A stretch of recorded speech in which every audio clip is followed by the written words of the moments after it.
मसाइल हैं आप उनका हल ढूंढें। कोचिंग सेंटर कॉलेज में लड़कियां पढ़ रही हैं, पढ़िए, लेकिन पिकनिक वगैरह पर किसने बोला है जाने के लिए?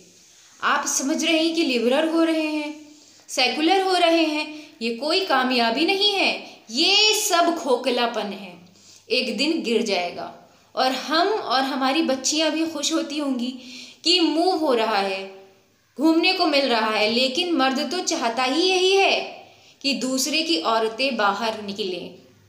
जब फर्स्ट वर्ल्ड वॉर हुआ था तो मर्द ख़त्म हो गए थे, तो फ्रांस ने औरतों को बाहर निकाला, इंडस्ट्री में लगाया और नारा क्या किया कि खातून को माशरे में अपना किरदार अदा करना चाहिए, जबकि उनको तो कुछ और ही बात करनी थी।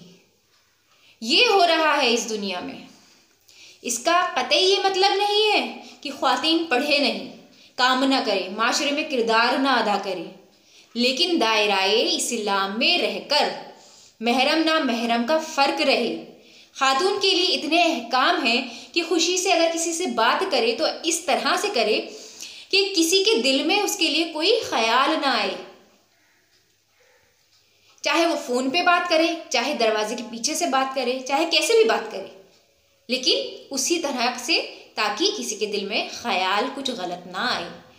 मगर हम सीरत आयम्मा भूल गए, हमारे जहनों में है ही नहीं। अब रसूल खुदा एक दिन नाबीना को लेकर आए, बीबी ने बोला बाबा मैं चादर पहन लूँ, तो बाबा ने कहा बेटा ये नाबीना है। बीबी बोलती है कि ये नाबीना है लेकिन मैं तो देख सकती हूँ। ये होता है। और आज की अपनी बहनों से हम पर्दे के लिए बोलें तो क्या कहती हैं, हिजाब तो दिल में होना चाहिए। नहीं, अगर दिल में हिजाब रखना होता तो सूरे नूर में परवरदिगार आला ये ना कहता कि अपनी ख्वातीनों को चादरों में रख लो। लेकिन आज तो खुदा से बेहतर हम जानते हैं, है ना? ये नफ्स को पाक करना हमारा काम है। अगर ये नफ्स पाक नहीं होगी तो कैसे उस वक्त के इमाम से हम लोग मिल पाएंगे? आयतुल्लाह अराकी की बहन के बारे में बताया जाता है कि वो उम्रे पे जाना चाहती थी या फिर हज पे जाना चाहती थी, लेकिन खौफ था तो अपने बाबा से कहा, भाई से कहा, जो उस वक्त के बड़े आलिम दीन थे, कहा मुझे डर लगता है। उन्होंने पूछा क्यों? कहा कि तवाफ करते वक्त कहीं मैं किसी नामहरम से टकरा ना जाऊं। तो उन्होंने एक विर्द दिया और कहा ये पढ़ती जाओ, या आलिमो या हाफिजो पढ़ती जाओ। खैर वो गई, तवाफ कर रही है और विर्द कर रही है, और इन्हें ये हुआ कि कहीं टकरा ना जाए, तो देखा अचानक से एक अरब आया है और आगे आ गया और मुझे आवाज़ देकर कह रहा है कि मेरे पीछे पीछे चलो। तो मैंने उस शख्स को देखा और कोई शख्स ना मेरे करीब था और ना उसके करीब था, और मेरे वो आगे आगे चल रहा था और मैं उसके पीछे पीछे चल रही थी।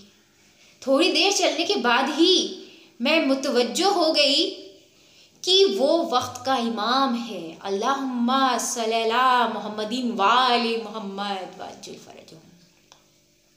और कहती हैं पूरे तवाफ में मैं हाथ से उनको तबरुक भी करती रही और पूरा तवाफ मेरा उन्होंने करवाया, और पूरा तवाफ ख़त्म होने के बाद जो मैंने देखा कि वो चले गए और वापस लोग उसी तरह से हैं। यानी एक खातून अपने इमाम से तशर्रुफ कर सकती है अगर चाहे तो।